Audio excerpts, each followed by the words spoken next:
Good afternoon, guys. Welcome to my vlog again, guys.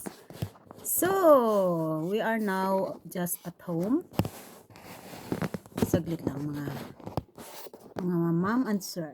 Saglit lang. Sara ko lang yung pintuan.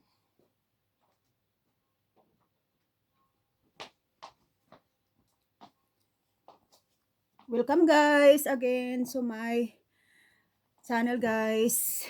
Welcome. So, ganito, guys.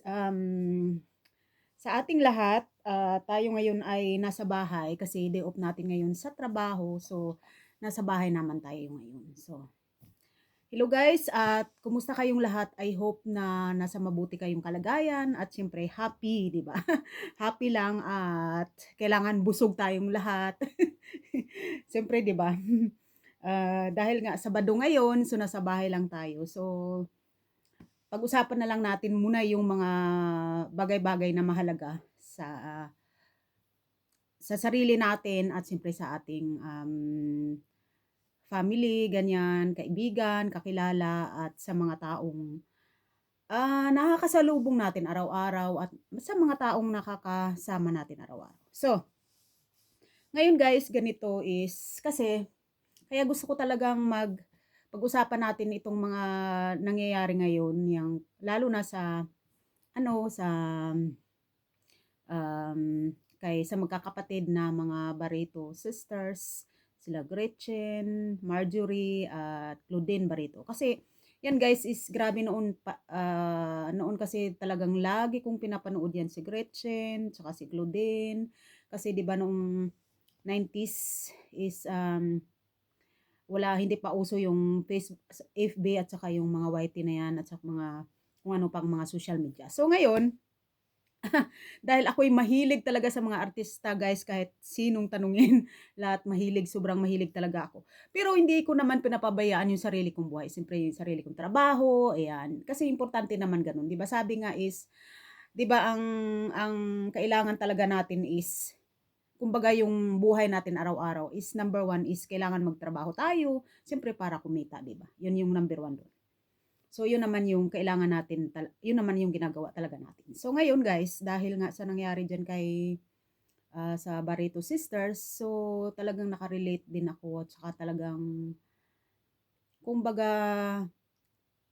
nakakapagbigay talaga sila ng aral din. Sa magkakapatid na yan is nakakapagbigay talaga sila ng aral sa mga taong komplikado yung buhay at minsan magulo talaga. So, kasi ganun din kami, minsan magulo talaga yung pamilya namin. Pero, buti na lang dahil malayo din naman ako, nasa abroad ako nagtatrabaho. So, siguro, kahit papaano nakakatulong din yun para hindi yung away namin hindi lumaki ng lumaki, di ba? Na magkakapatid.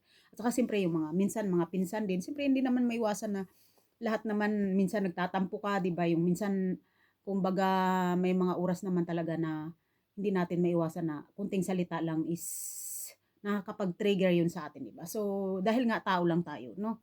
So, 'yun yung ibig ko sabihin. So, ngayon guys, kaya gusto nating pag-usapan yung tungkol sa magkakapatid na mga Barreto sisters dahil nga yung namatay yung kanilang nanay. So, um, be strong lang sa mga Barreto family members. Kumbaga maging strong lang tayo. Wag lang kumbaga alam ko naman na kayang-kaya ninyo kasi talagang mga strong superwoman naman kayo lahat, mga magaganda na, mababait pa, yun. Tapos siyempre, bukod pa doon is sobrang yaman, di ba? So ngayon guys is alam naman natin yun. So ngayon guys, ang ano ko doon is yung natutunan ko doon is yung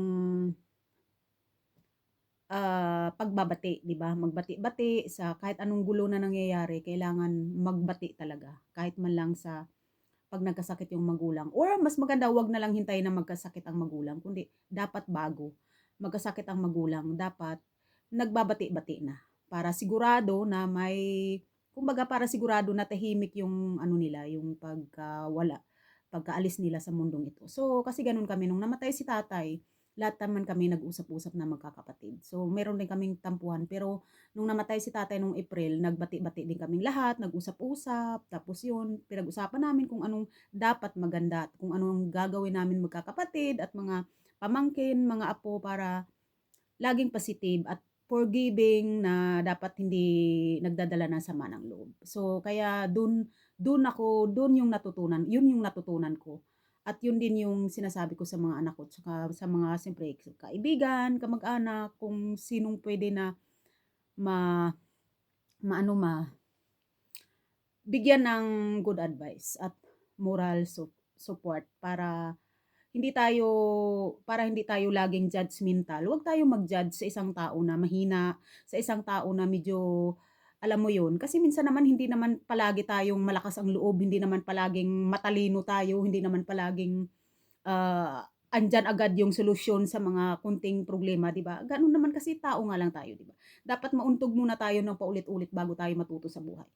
Pero mas meron naman talagang mga tao na meron agad silang solusyon. Hindi sila padala dun sa emotion, hindi sila nagpapadala sa lungkot, at lalong hindi sila nagpapadala sa mga tsismis-tsismis, kundi talagang gumagawa agad sila ng mga paraan na para makaalis dun sa sitwasyon na halimbawa may problema, malungkot. So, gumagawa agad sila ng solusyon para mawala agad ang samaan ng loob para maiwasan yung mga kunting away-away, ganyan. So, ayun yun guys, natutunan ko na 'wag idaan sa sama ng loob yung mga sitwasyon. Kailangan merong palaging paraan para makaiwas sa gulo, 'di ba?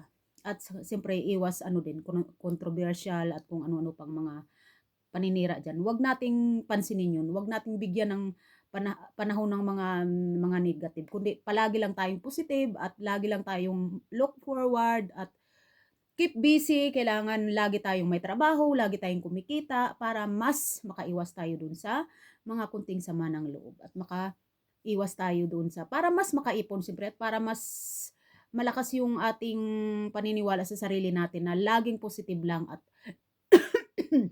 sorry,